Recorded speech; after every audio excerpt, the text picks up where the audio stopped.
Hi, I'm Liliana. Welcome to MentorcliQ's Mentoring Soundbites, where we answer some of the most common and important questions professionals just like you ask about starting, managing, and growing their mentoring programs. In this video, we have some hot tips from leaders who are serving as mentors. As a mentor, your role is to be inspirational and guide your mentees to success. But doing so as an organizational leader can come with some complications. For example, if you are mentoring brand new junior level employees, how do you avoid being too intimidating? While most mentors are leaders, not all leaders know how to mentor effectively. Hopefully, the following strategies will help give you some perspective and ease some of your stress over mentoring as a leader.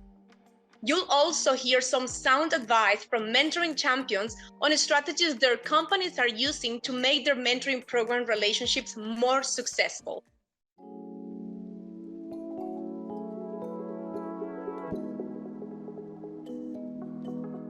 We can't stress this point enough.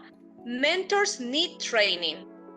Even if you are naturally good with people, you may not fully understand how mentoring differs from other types of engagement. If you're building mentoring relationships for the first time, training will help you better understand both the technical and social side of how mentoring works. You can then take that training and be far more conscious about your interactions with your mentee. But we felt that sometimes we had some mentors with a lot of experience, but we had other cases that it was the first experience. So after all, we realized that we need to provide what both profiles would need. So for this second edition, what we did, it was to create some different itineraries of learning content for a more experienced mentor or for a less experienced mentor, so we can provide specific content considering the level that they are.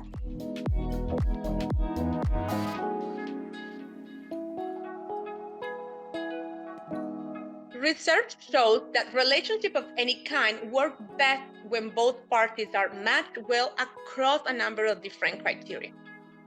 This is why organizations are quickly abandoning manual matching and replacing it with matching supported by algorithms. It may seem more impersonal, but that's also the point. Removing bias from the situation and letting algorithms do the thinking not only allows mentoring programs to increase the number of criteria considered during the match, but removes scientific biases that seep in with manual matching. When we first launched the program, we launched a manual, pen to paper program. When we did a pilot, about a 6-month pilot, which was super successful. We realized the need, it was Legacy Express Scripts. We had 6 ERGs at the time and around 8,000 members.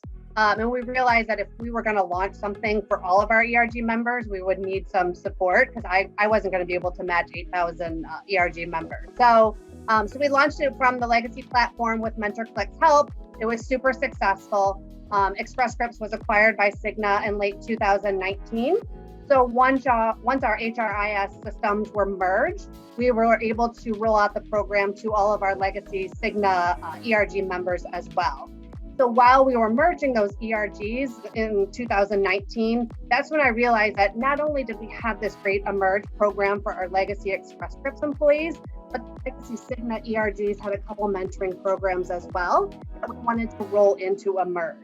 So I pulled together the leadership and the admins for those programs, and we looked at practices across all of the programs and made sure we incorporated those into the new Emerge program that was launched to all 12,000 ERG members last year. That included adding questions to our enrollment around, do you want to be matched with someone of the same gender, or do you want to be matched with someone of the same race or ethnicity? So previously, those had not been part of the Emerge program, but when I met with the African American, Black, and the Hispanic Latino ERGs, and their mentoring programs had those questions in the enrollment, we definitely thought that would be a best practice that we'd want to incorporate into the Emerge program. And so that change was made before we relaunched it to all of our ERG members.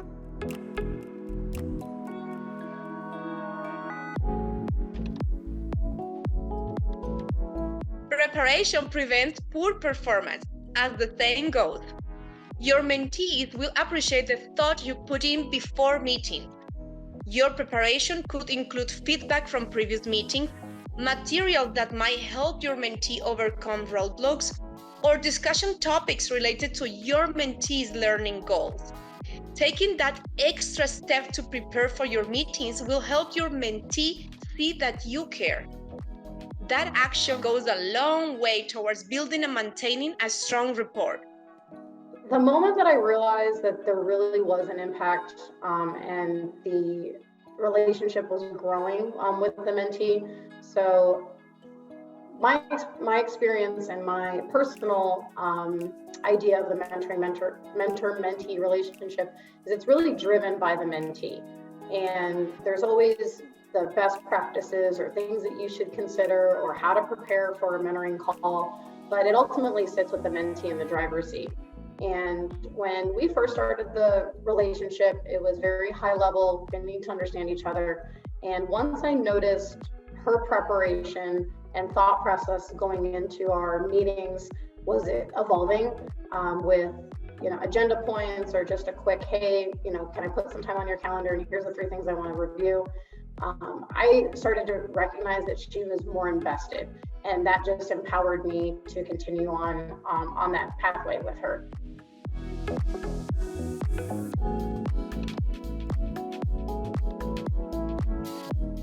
Vulnerability is hard enough with close friends and family. It can seem like an almost impossible ask for a mentor. Still, showing that you also struggle or have struggled in the past will make your mentees far more likely to open up about their own struggle. And indeed, that's what you want. Mentoring relationships can be fruitful if the mentee is too afraid to be vulnerable as well. Tearing down a few walls you may have up will create strength and trust in your relationship. When we talk about building that trust, and we've talked, there's so much now, people are talking about psychological safety. Right. And there was this old movie that I loved, Marathon Man. I don't know if you ever saw it, but there is this scene in there where, he's a dentist and he's drilling and he keeps asking, is it safe? Is it safe? And I think everyone who comes into one of those relationships, that question is still going through their mind. Right. Is it safe? And before I make myself vulnerable to you, before I really share what's really going on, I have to know that it's safe. And what we do as coaches and sponsors and mentors is so important. That's why we don't want to tell people what to do, but we do want to make it open for them to be whomever we are, which is another reason why we don't judge. That's so powerful.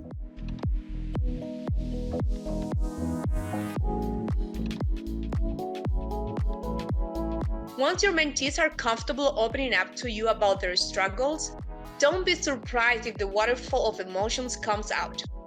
As a mentor, the more you show support, the stronger your relationship grows.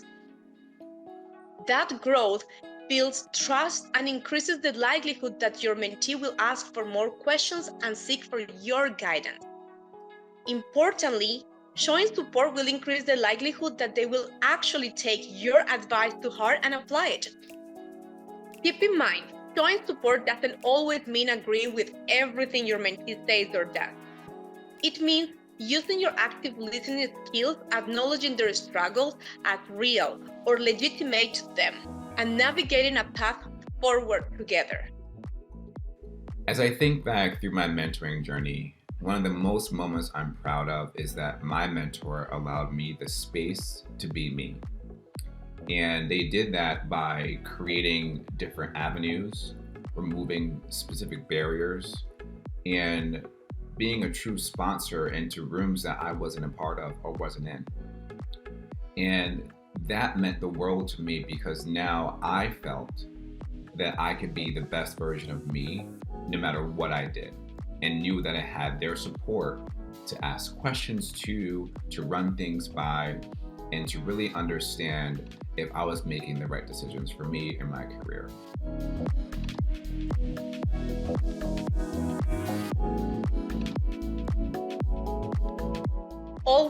a mentor, you may occasionally need to serve as an emotional counselor. The ultimate goal of any mentoring program is visible growth and change. That means that any guidance you give to your mentees should be actionable. Feel-good platitudes will only go so far. As you work with your mentee, give them guidance, tips, and advice that they can put into practice. Once they start seeing the results, they are more likely to continue to trust and respect your input and insight. As well as they grow and succeed, you'll feel a strong sense of accomplishment. Meanwhile, your organization will benefit as the goals aligned with the mentoring program are more likely to be accomplished. So there's been a moment where I actually felt like I was making an impact. Recently, we were talking about annual reviews and promotions and just how difficult that conversation can be. And like anyone early in their career, he was really just hesitant to ask the difficult questions to his leadership team. So even myself, having had these discussions for years, I'm not always 100% comfortable asking the questions, but I also know that it's the only way to have an honest conversation. So I explained it to him, and I just kind of went through the approach of different subjects, how I expect my team and my staff to discuss their careers with me. So your career is in your hands, right? And you very much are in charge of where it can go. And I absolutely want my team to ask what I think they can do next, or better yet, tell me what they want to do and how they plan to get there, and ask for feedback. So as I was sharing this with him, it was as if the mood like completely changed from concern and worry to a more positive approach of, okay, maybe this is possible, tell me more, I can do this. It was really interesting to see, like, his body language changed.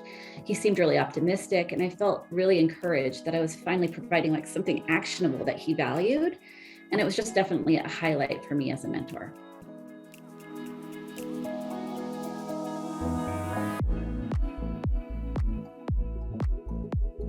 This video comes full circle because we want to reiterate matching one last time.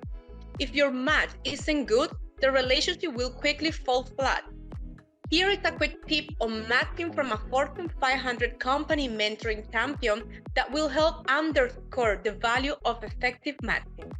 I love Smart Match. I love the ability to automate communications. Both of those things have saved so much time. If I didn't have those abilities, I could spend 100% of my time running one program instead of spending 50% of my time running 3 programs, tripling the number of mentoring participants that we're able to have year in and year out. When I think about the benefit of Smart Match, we actually looked at the data and found out that 2 times as many people are matched by Smart Match than any other kind of matching. And to think about the amount of time, the hours, the weeks that it would have taken our team to come up with matches that wouldn't have been as effective, that wouldn't have led to as engaging mentorships. It's remarkable to think that it's not only helping me save time, which I'm very grateful for, but it is also helping all of our participants get that much more out of their relationships. Successful mentoring relationships are built on trust. Do your mentees trust you to give them valuable insight and direction? Can they trust you to have their best interest in mind? Can they trust that you're even the right person for the job? Create trust before the relationship even starts, then follow best practices to help maintain that trust. What strategies do you consider most important for building successful mentoring relationships? Let us know in the comments below. For even more mentoring tips, check out the links below the video or visit us at mentorcliq.com. And don't forget to like and subscribe to get updated on mentoring best practices like this.